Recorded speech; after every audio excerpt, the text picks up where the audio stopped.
विभा के national president doctor Vijay Bhatkar जी, सम्माननीय वैज्ञानिक गण, देवियों और सज्जनों, त्योहार, उत्सव, फेस्टिवल ये भारत का कैरेक्टर भी है और भारत का टेम्परामेंट भी है और भारत की ट्रेडिशन भी है। आज के इस फेस्टिवल में हम साइंस को सेलिब्रेट कर रहे हैं। हम उस ह्यूमन स्पिरिट को भी सेलिब्रेट कर रहे हैं जो हमें लगातार इनोवेट करने के लिए प्रोत्साहित करती है। Friends, India has a rich legacy in science, technology and innovation. Our scientists have done path-breaking research. Our tech industry is at the forefront of solving global problems. But India wants to do more. We look at the past with pride, but want an even better future. साथियों, इसके लिए Bharat basics पर जोर दे रहा है। आप सभी से बेहतर ये कौन जानता है कि साइंटिफिक टेम्पर डेवलप करने के लिए बचपन से बेहतर समय क्या हो सकता है। आज भारत के एजुकेशन सिस्टम में स्ट्रक्चरल रिफॉर्म्स किए जा रहे हैं ताकि किताबी ज्ञान से आगे निकलकर स्पिरिट ऑफ इंक्वायरी को बढ़ावा मिले। 3 दशक के लंबे समय के बाद देश को नेशनल एजुकेशन पॉलिसी मिल चुकी है। इस पॉलिसी के एजुकेशन सेक्टर को फोकस ही बदल गया है। पहले आउटलेस पर फोकस था, अब आउटकम्स पर है। पहले टेक्स्ट बुक की पढ़ाई पर फोकस था, अब रिसर्च और एप्लीकेशन पर है। नई नेशनल एजुकेशन पॉलिसी एक ऐसा माहौल देश में बनाने पर भी फोकस कर रही है जिससे टॉप क्वालिटी टीचर्स का एक पूल देश में तैयार हो सके। ये अप्रोच हमारे नए और उभरते साइंटिस्ट को भी मदद करेगी, एनकरेज करेगी। देवियों और सज्जनों, एजुकेशन सेक्टर में जो ये बदलाव किए जा रहे हैं, इनको कॉम्प्लीमेंट करने के लिए अटल इनोवेशन मिशन भी शुरू किया गया है। ये मिशन इंक्वायरी को, एंटरप्राइज को, इनोवेशन को एक प्रकार से सेलिब्रेट करता है। इसके तहत देश भर के अनेक स्कूलों में अटल टिंकरिंग लैब्स तैयार किए जा रहे हैं जो इनोवेशन के नए प्लेग्राउंड सिद्ध हो रहे हैं। इन लैब से हमारे स्कूलों में साइंस से जुड़ा इंफ्रास्ट्रक्चर बेहतर हो रहा है। हायर एजुकेशन में अटल इंक्यूबेशन सेंटर तैयार किए जा रहे हैं ताकि देश में R&D से जुड़ा इकोसिस्टम तैयार हो। इसी तरह ज्यादा और बेहतर इंजीनियरिंग कॉलेज, ज्यादा IITs बनाने पर भी बल दिया जा रहा है। साथियों, क्वालिटी रिसर्च के लिए सरकार प्राइम मिनिस्टर्स रिसर्च फेलोशिप इस स्कीम को भी चला रही है।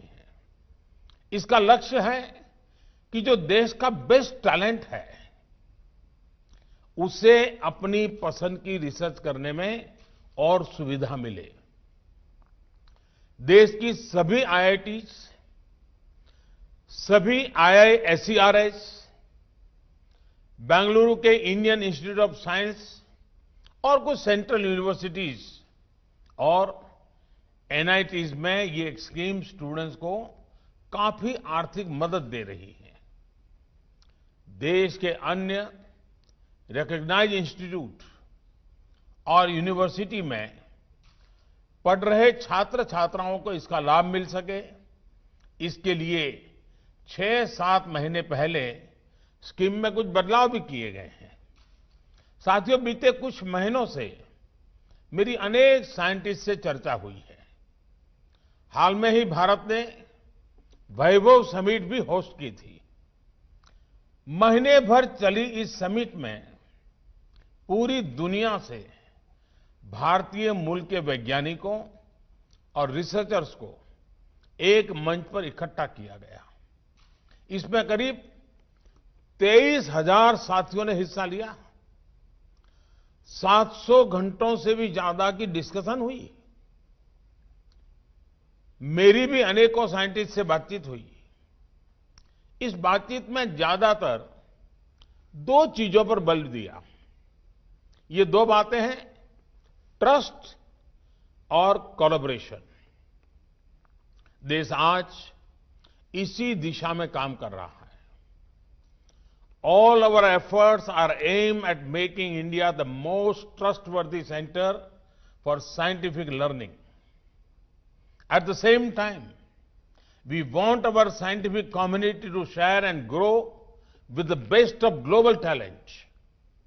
No wonder India has become very active in hosting and participating in hackathons.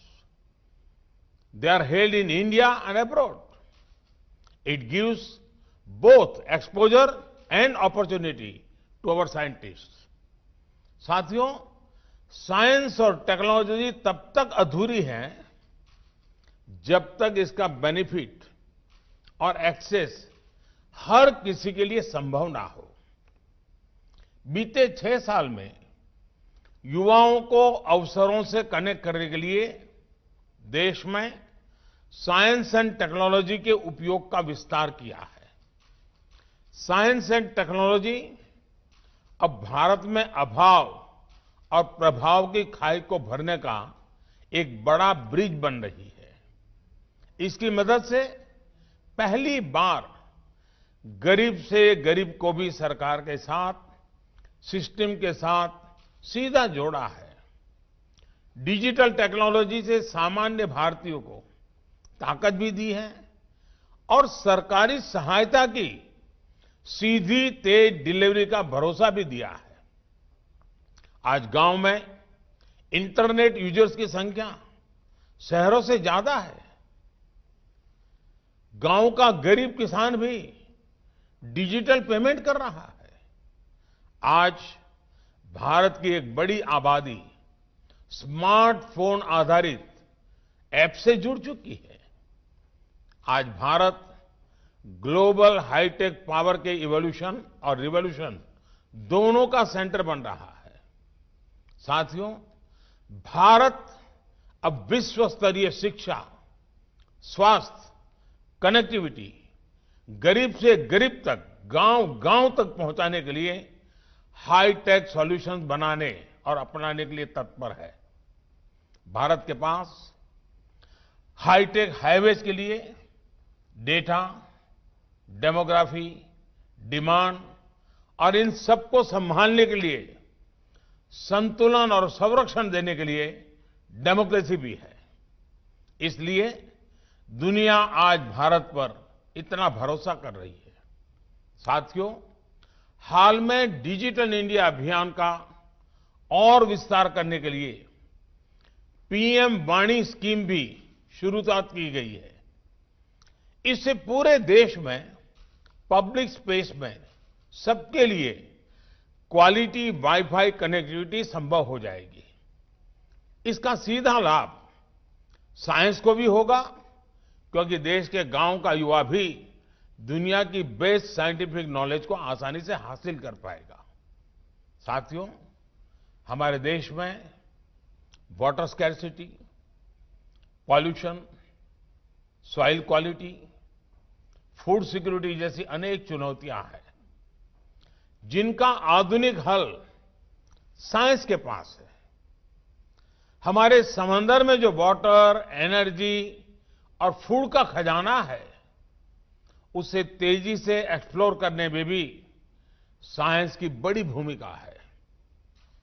जिस तरह हमने स्पेस के सेक्टर में सफलता पाई, वैसे ही हमें डीप सी के क्षेत्र में भी सफलता पानी है। भारत इसके लिए डीप ओशन मिशन भी चला रहा है। साथियों, साइंस जो कुछ हम नया हासिल कर रहे हैं, इसका लाभ हमें कॉमर्स में, व्यापार कारोबार में भी होगा। अब जैसे स्पेस सेक्टर के रिफॉर्म्स किए गए हैं, इससे हमें अपने युवाओं को, देश के प्राइवेट सेक्टर को भी आसमानी नहीं, असीम अंतरिक्ष की बुलंदियां छूने के लिए एनकरेज कर रहे हैं। जो नई प्रोडक्शन लिंक इंसेंटिव स्कीम है, इसमें भी साइंस और टेक्नोलॉजी से जुड़े सेक्टर्स पर फोकस रखा गया है। ऐसे कदमों से साइंटिफिक कम्युनिटी को बल मिलेगा, साइंस और टेक्नोलॉजी से जुड़ा इकोसिस्टम बेहतर होगा। इससे इनोवेशन के लिए ज्यादा रिसोर्स जनरेट होंगे। इससे साइंस और इंडस्ट्री के बीच पार्टनरशिप का एक नया कल्चर तैयार होगा। चाहे हाइड्रोजन इकोनॉमी हो, ब्लू इकोनॉमी हो, या फिर आर्टिफिशियल इंटेलिजेंस का उपयोग हो, नए कोलैबोरेशन से नए रास्ते निकलेंगे। मुझे विश्वास है कि ये फेस्टिवल साइंस और इंडस्ट्री के बीच स्पिरिट ऑफ कोऑर्डिनेशन और कोलैबोरेशन को नया आयाम देगा। Currently the biggest challenge facing science may be a vaccine for COVID pandemic. However, this is a challenge for now. The biggest long-term challenge science faces is to attract high-quality youngsters and retain them. Often, the domain of technology and engineering seems more attractive to the youth than pure science. However, for any country to develop, it needs science to power it. Because, as they say, what is called science today becomes the technology of tomorrow and engineering solution later. So, the cycle must start with attracting good talent into our science domain. For this, the government has announced scholarship at various levels, but it needs a big outreach from within the science community as well. The excitement surrounding Chandrayaan mission was a great starting point. We saw lot of interest from youngsters. Our future scientists will come from there. All we need to do is inspire them. Friends, through this gathering, I want to invite the global community to invest in India, through Indian talent, and innovate in India. India has the brightest minds. India celebrates a culture of openness and transparency. The government of India stands ready to address any challenge and improve the research environment here. साथियों, विज्ञान व्यक्ति के अंदर के सामर्थ्य को, व्यक्ति के भीतर जो भी बेस्ट है, उसे बाहर लाता है।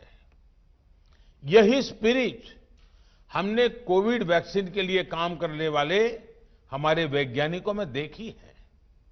हमारे वैज्ञानिकों ने कोरोना के विरुद्ध लड़ाई में हमें आगे रखा है, बेहतर स्थिति में रखा है। साथियों, 2000 वर्ष पूर्व महान तमिल संत और समाज सुधारक तिरुवल्लुवर जी ने जो सूत्र वाक्य, जो मंत्र दिए गए थे, वो आज भी उतने ही सटीक है, रिलेवेंट है।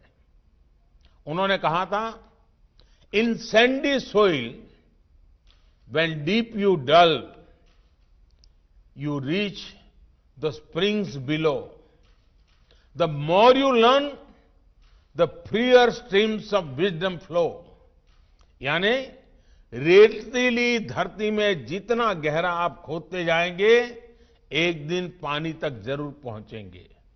ठीक वैसे ही जैसे आप जितना ज्यादा सीखते जाएंगे, एक दिन ज्ञान के, बुद्धिमत्ता के प्रवाह तक जरूर पहुंचेंगे। मेरा आप सभी से आग्रह है, सीखने की इस प्रक्रिया को, लर्निंग के प्रोसेस को कभी मत रुकने दीजिए। जितना आप सीखेंगे, जितना आप अपनी स्किल्स को डेवलप करेंगे, उतना ही आपका भी विकास होगा और देश का भी। यही स्पिरिट आगे समृद्ध होती रहे। साइंस भारत के, पूरी दुनिया के विकास को ऊर्जा देती रहे। इसी कामना, इसी विश्वास के साथ आप सभी को बहुत बहुत शुभकामनाएं। Thank you very much.